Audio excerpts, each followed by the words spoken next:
Halo Bapak Ibu Saudara, selamat malam. Apa kabar? Bersyukur kita boleh kembali dipersatukan dalam kebaktian rumah tangga GKP Bekasi pada minggu ini. Kita akan masuk dalam hadirat Tuhan. Mari persiapkan hati dan pikiran kita. Kita bersaat teduh sejenak.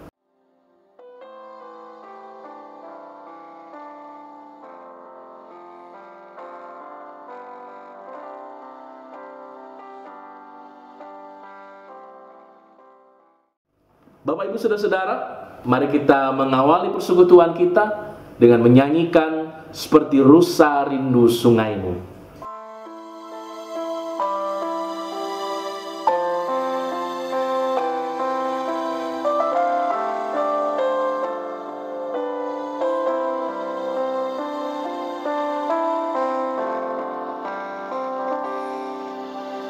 Seperti rusa rindu sungaimu, jiwaku rindu Engkau.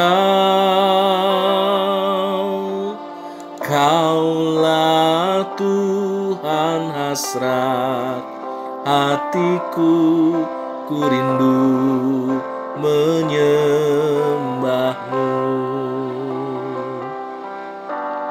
Engkau kekuatan dan perisaiku, kepadamu rohku berserah. Kaulah Tuhan hasrat hatiku, ku rindu menyembahmu. Seperti rusa rindu sungaimu, jiwaku rindu Engkau. Kaulah Tuhan hasrat hatiku, ku rindu menyembahmu.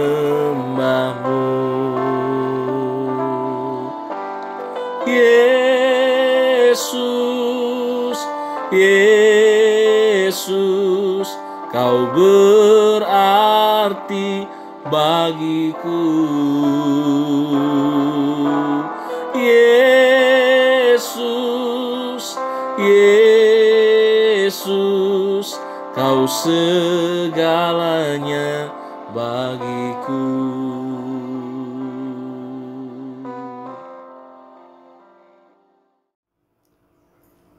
Kita akan bersama-sama membaca dan merenungkan firman Tuhan.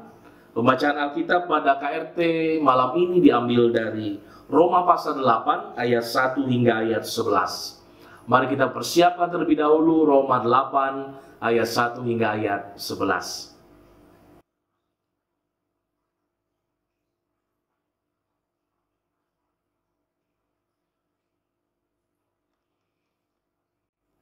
Bila telah menemukan bagian tersebut, sebelum membacanya mari kita berdoa memohon bimbingan Roh Kudus. Allah Bapa, kami sungguh merindukan firman-Mu seperti rusa yang haus akan air. Demikian jiwa kami sungguh haus dan rindu akan firman-Mu. Kiranya Tuhan berkenan menyampaikan apa yang menjadi kehendak Tuhan melalui firman yang akan kami baca dan renungkan bersama. Dan bimbinglah kami oleh kuasa Roh Kudus, agar setiap kami dimampukan untuk memahami firman-Mu dan melakukannya dalam hidup kami hari demi hari. Dalam nama Yesus Kristus kami berdoa. Amin. Mari kita menyimak bersama pembacaan Alkitab Roma 8 ayat 1 sampai 11 di bawah judul Hidup oleh Roh. Demikianlah sekarang, tidak ada penghukuman bagi mereka yang ada di dalam Kristus Yesus. Roh yang memberi hidup telah memerdekakan kamu dalam Kristus dari hukum dosa dan hukum maut. Sebab apa yang tidak mungkin dilakukan hukum Taurat karena tak berdaya oleh daging, telah dilakukan oleh Allah dengan jalan mengutus anaknya sendiri dalam daging, yang serupa dengan daging yang dikuasai dosa karena dosa. Ia telah menjatuhkan hukuman atas dosa di dalam daging, supaya tuntutan hukum Taurat digenapi di dalam kita yang tidak hidup menurut daging, tetapi menurut roh. Sebab mereka yang hidup menurut daging memikirkan hal-hal yang dari daging. Mereka yang hidup menurut roh memikirkan hal-hal yang dari roh. Karena keinginan daging adalah maut, tetapi keinginan roh adalah hidup dan damai sejahtera. Sebab keinginan daging adalah perseteruan terhadap Allah, karena ia tidak takluk kepada hukum Allah. Hal ini memang tidak mungkin baginya. Mereka yang hidup dalam daging tidak mungkin berkenan kepada Allah. Tetapi kamu tidak hidup dalam daging, melainkan dalam roh. Jika memang roh Allah diam di dalam kamu. Tapi jika orang tidak memiliki roh Kristus, ia bukan milik Kristus. Tetapi jika Kristus ada di dalam kamu, maka tubuh memang mati karena dosa, tetapi roh adalah kehidupan oleh karena kebenaran. Dan jika roh Dia yang telah membangkitkan Yesus dari antara orang mati diam di dalam kamu, maka Ia yang telah membangkitkan Kristus Yesus dari antara orang mati akan menghidupkan juga tubuhmu yang fana itu oleh rohnya yang diam di dalam kamu. Demikianlah bacaan firman Tuhan, yang berbahagialah setiap orang yang mendengar firman Tuhan serta memelihara dalam hidupnya. Haleluya. Bapak Ibu Saudara yang terkasih dalam Yesus Kristus, KRT kita malam ini bertemakan keselamatan oleh Kristus dan hidup berbuah di dalam roh. Ada dua pokok utama dari tema kita. Yang pertama ialah tentang keselamatan oleh Kristus, dan yang kedua tentang hidup di dalam roh. Kita masuk pada pokok yang pertama, keselamatan oleh Kristus. Saya akan bacakan kembali ayat pertama dan kedua.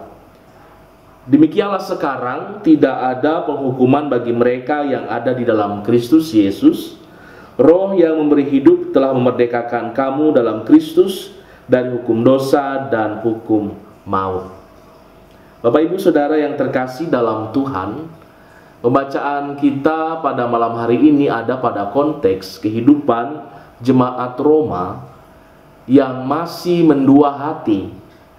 Di antara mereka sungguh-sungguh percaya dan mengikut Yesus, atau berpegang pada hukum Taurat. Bapak Ibu di dalam kasih Tuhan, Rasul Paulus menasehatkan kepada jemaat di Roma agar mereka melepaskan segala keyakinan mereka yang lama, yakni kepada Taurat. Karena apa? Karena hukum Taurat tidak dapat membawa mereka pada keselamatan. Kristuslah yang bisa membawa mereka pada keselamatan.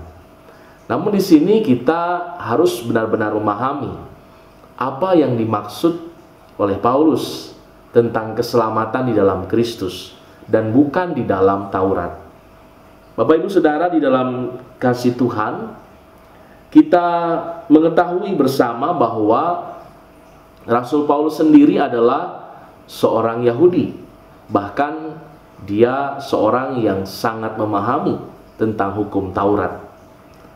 Dalam pasal sebelumnya kita bisa membaca apa yang dikatakan oleh Paulus tentang Taurat dalam Roma pasal 7 ayat 6 dan ayat yang ke-7. Demikian. Tetapi sekarang kita telah dibebaskan dari hukum Taurat, sebab kita telah mati bagi Dia yang mengurung kita, sehingga kita sekarang melayani dalam keadaan baru menurut roh dan bukan dalam keadaan lama menurut huruf hukum Taurat. Jika demikian, apakah yang hendak kita katakan?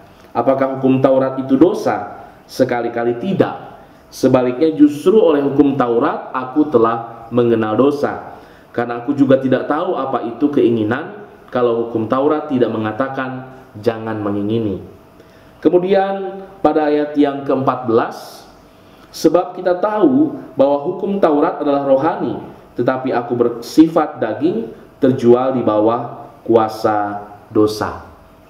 Bapak Ibu yang terkasih, Paulus menyatakan bahwa hukum Taurat sendiri adalah hal yang bersifat rohani. Artinya hukum Taurat adalah hukum yang mengajarkan tentang kebaikan, tentang standar dan kualitas hidup yang dikehendaki oleh Allah. Akan tetapi, tidak ada seorang pun manusia yang bisa hidup memenuhi seluruh Taurat. Oleh karenanya, jika keselamatan itu ditentukan oleh hukum Taurat, maka tidak akan ada orang yang bisa masuk dalam keselamatan. Itulah yang disampaikan oleh Paulus. Kita patut bersyukur karena keselamatan itu boleh kita terima di dalam Kristus melalui penebusan, melalui pengorbanan diri. Kristus yang menjadi daging, menjadi anak manusia, yang kemudian mencurahkan darahnya di atas kayu salib untuk menyucikan kita dari dosa. Dengan dasar itulah, maka bacaan kita pasal 8 ayat pertama dapat kita mengerti bahwa orang yang hidup di dalam Kristus tidak menerima penghukuman, yakni orang yang sudah menerima anugerah keselamatan karena imannya. Jadi saudara-saudara yang terkasih dalam Yesus Kristus, kemerdekaan yang kita terima bukan berarti kita dibebaskan tanpa adanya konsekuensi. Tetap dosa harus ditebus oleh korban, tetapi bukan kita yang berkorban, tetapi Allah melalui Yesus Kristus yang berkorban bagi kita. Konsekuensi atas dosa sudah ditanggung oleh Allah di dalam Yesus Kristus. Karenanya kita memiliki pengharapan tentang masa depan. Hidup kita tidak akan binasa karena dosa. Hidup kita tidak akan berakhir dalam penghukuman, karena Tuhan yang memberikan jalan bagi kita menuju keselamatan. Bapak Ibu Saudara, Paulus tidak hanya menegaskan tentang keselamatan di dalam Kristus, tetapi Paulus juga menuntun jemaat di Roma untuk menjalani hidup sebagai orang-orang yang sudah menerima Kristus, yakni hidup dalam persekutuan dengan Roh Allah, Roh Kudus. Bapak Ibu Saudara, hidup percaya, hidup beriman bukan hanya sebuah pengakuan, tetapi bagaimana iman itu sungguh-sungguh ada dalam hati kita. Bapak Ibu, di dalam Tuhan, Allah lah yang melihat apakah kita sungguh-sungguh percaya, apakah kita sungguh-sungguh punya iman. Mungkin orang-orang di sekitar kita hanya melihat dari luar saja, apa yang kasat mata, apa yang nampak. Tapi Tuhan melihat jauh ke dalam hati. Artinya apa?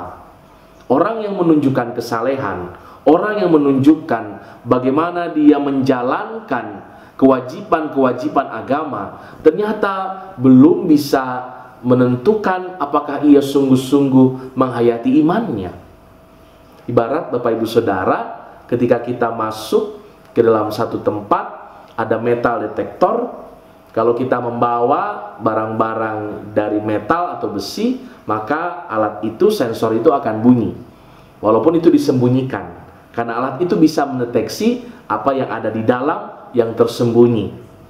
Demikian pun Allah melihat kita, Allah akan mengetahui di mana ada iman, di mana ada percaya yang sungguh-sungguh. Lalu bagaimana caranya agar kita benar-benar bisa hidup di dalam Roh, hidup di dalam Kristus? Mari bersama-sama kita berjuang untuk meninggalkan segala sesuatu yang bersifat kedagingan. Apa itu, saudara-saudara? Orang yang berfoya-foya, orang yang menggunakan waktunya, tenaganya, kepandaiannya, dan apa yang ia miliki untuk kesia-siaan. Itu contoh orang yang hidup dalam kedagingan. Ada juga orang yang berbuat sesuka hati, melakukan apa saja, yang penting hati senang. Walaupun itu melanggar norma, melanggar kebenaran, tapi karena aku mau, aku lakukan itu. Contoh, misalnya anak-anak muda yang terjerumus dalam narkoba. Hanya karena keinginan terjerumus dalam pergaulan bebas, ia tidak lagi peduli pada hidupnya, masa depannya, tidak lagi peduli pada orang tuanya.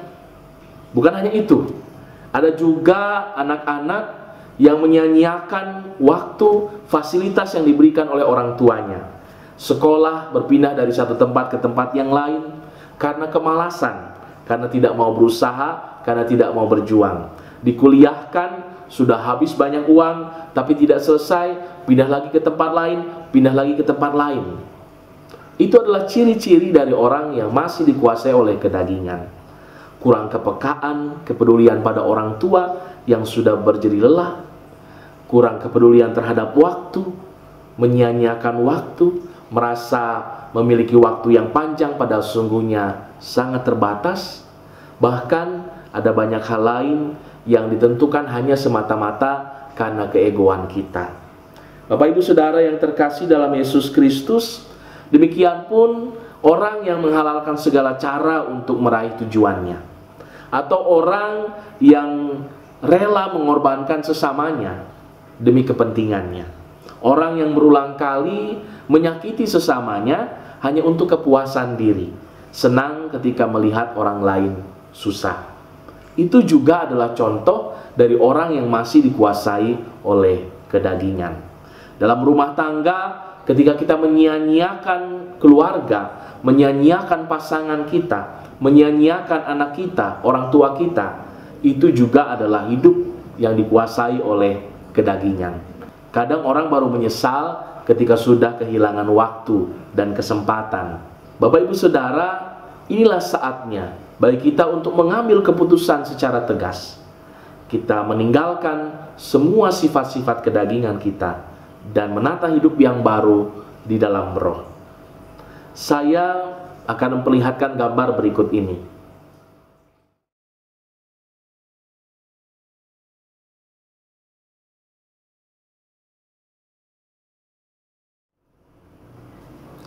Gambar yang kita lihat bersama tadi memperlihatkan situasi yang sering kita alami dalam hidup ini.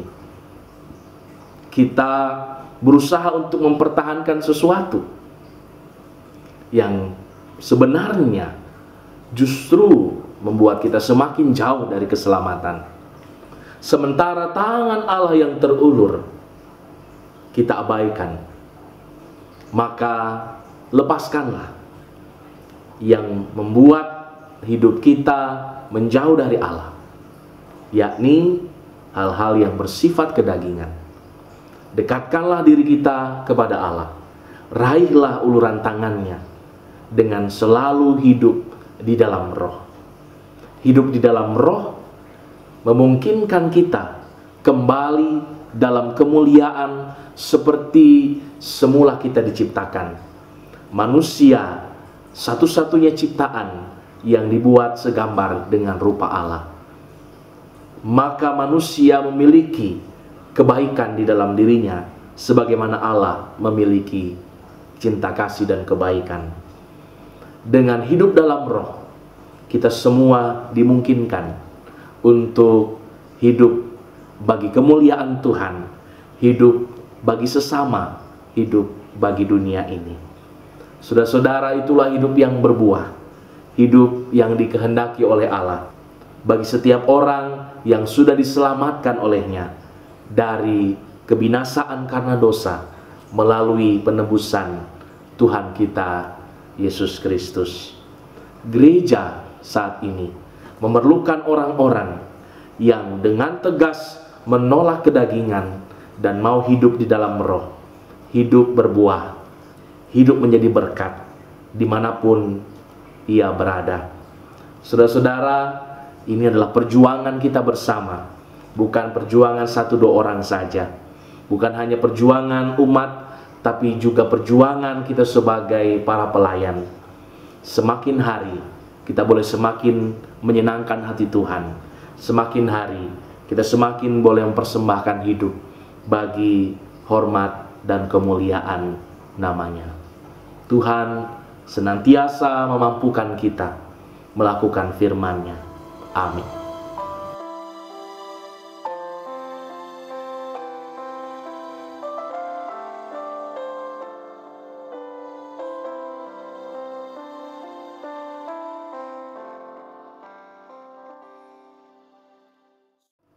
Bapak Ibu Saudara, kita akan memberikan persembahan bagi kemuliaan Tuhan. Sebelum kita memberikannya, ingatlah firman Tuhan. 2 Korintus 8 ayat 12 berkata, "Sebab jika kamu rela untuk memberi, maka pemberianmu akan diterima. Kalau pemberianmu itu berdasarkan apa yang ada padamu, bukan berdasarkan apa yang tidak ada padamu." Persembahan akan kita iringi sambil memuji Tuhan. Hidup ini adalah kesempatan.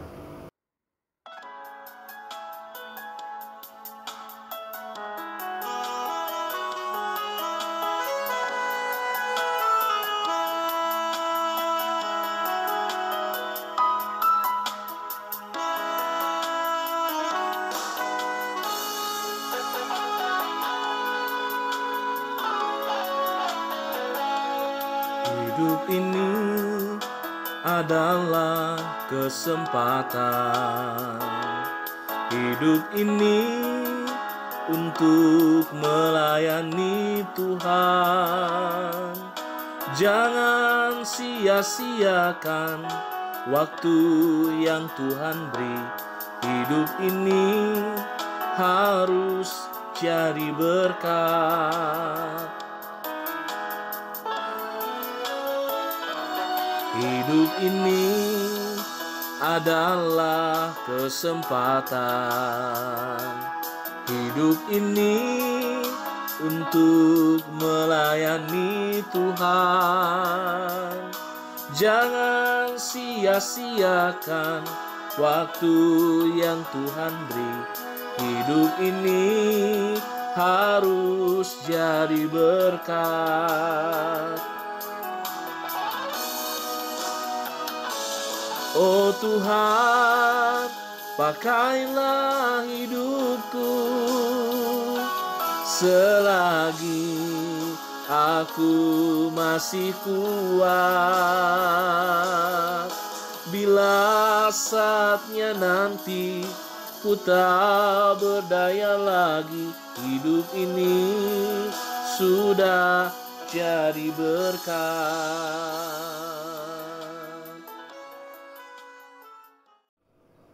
Kita akan menaikkan doa persembahan sekaligus doa syafaat kita malam ini. Mari satukan hati kita dalam doa. Tuhan yang Maha Kasih, kami bersyukur atas kesempatan yang masih Tuhan berikan bagi kami bersekutu bersama orang-orang yang kami kasihi di tengah keluarga kami. Itulah gereja yang sejati, yakni ketika kami boleh berhimpun di dalam nama-Mu, ketika kami boleh memuji-muji Engkau, mendengarkan firman-Mu, dan menyatakan syukur kami di hadapan Tuhan.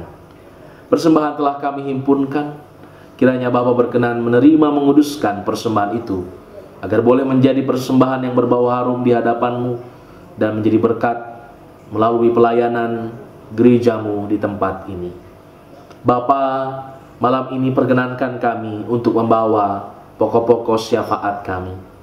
Kami mengingat akan saudara-saudara kami yang sakit dalam kelemahan tubuh mereka. Kiranya Bapa berkenan terus melawat, terus berkarya melalui pengobatan ataupun perawatan dengan penuh cinta kasih dari keluarga.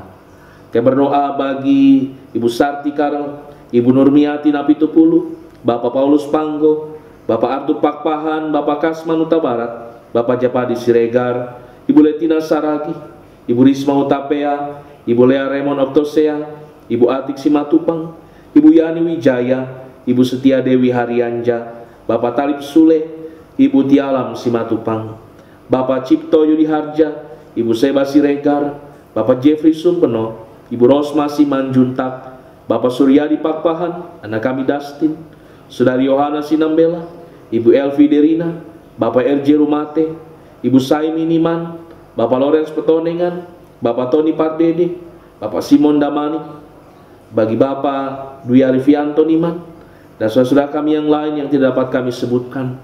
Kiranya Tuhan senantiasa menyertai saudara-saudara kami untuk semakin dikuatkan dan dipulihkan. Ya Bapa, kami juga mengingat akan keluarga yang berduka, yakni keluarga besar Bapak Sehat Simatupang dan Ibu. Kiranya Tuhan menyertai keluarga yang ditinggalkan oleh orang tua kami terkasih, Bapak Mutajulu. Biarlah Tuhan hadir dalam masa-masa pemulihan dari duka yang dialami oleh keluarga. Ya Tuhan yang Maha Kasih, kami juga mau berdoa bagi pelaksanaan ibadah new normal yang sudah berlangsung 2 minggu di Gereja Kristen Pasundan Jemaat Bekasi. Kami yang masih beribadah di rumah, kami yakini tidak kekurangan sukacita dan semangat kami untuk tetap bersekutu melalui ibadah online. Dan kami yang berkesempatan untuk datang ke rumah Tuhan, kami yakin Tuhan selalu jaga dan lindungi kami, dijauhkan dari segala hal yang tidak kami kehendaki. Biarlah kami sebagai gereja terus diberikan hikmat untuk menyelenggarakan ibadah new normal dengan kewaspadaan, dengan kedisiplinan terhadap protokol kesehatan yang telah ditetapkan. Bapa di sorga, teruslah berkarya bagi bangsa ini, bagi dunia, khususnya di dalam menangani pandemi COVID-19 ini.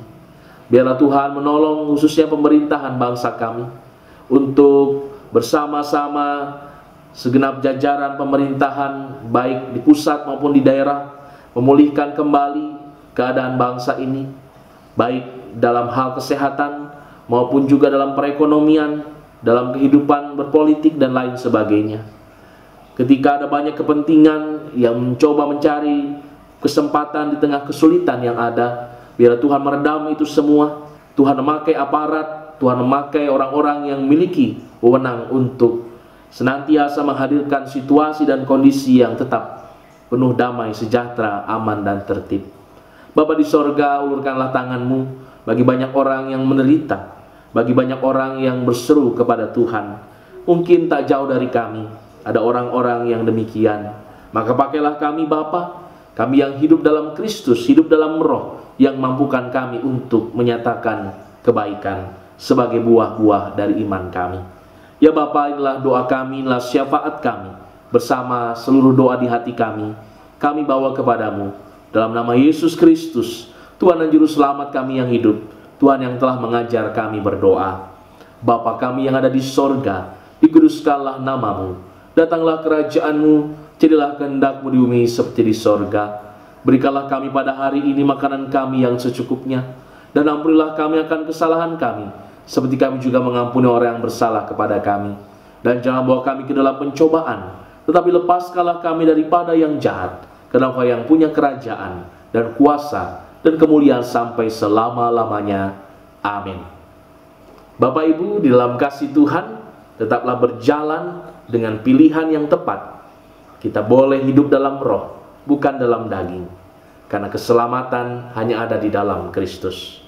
Berbuahlah selalu lewat tutur kata, lewat sikap dan perbuatanmu di tengah-tengah hidup ini.